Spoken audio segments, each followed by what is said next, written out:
Hello, and welcome to our online classroom. This class is Museum Origins and Issues, so we will be looking at museums from the earliest collections through the development of traditional museums to the role of museums in society today, and also at some of the ethical issues and challenges those museums face. I'm Caroline Goldthorpe. I was born and brought up in England, and when I was 15, I decided I wanted to be a museum curator, so that's what I trained to do. On graduating, I joined the Victoria and Albert Museum in London. Next, I ran a local history museum for several years before moving to the Museum of London.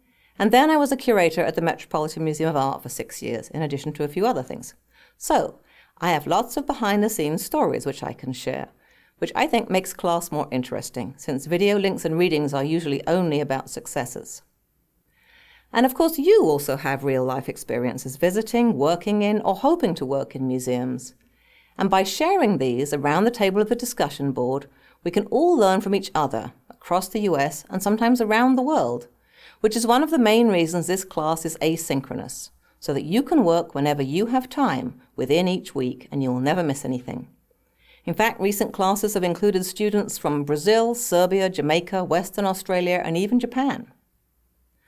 So to begin, you will determine the definition of a museum to your own satisfaction, and then in each weekly unit you will be thinking about different types of museums and the issues facing them, posting your thoughts to the discussion board. Should the Parthenon marbles be returned to Greece or stay in the British Museum?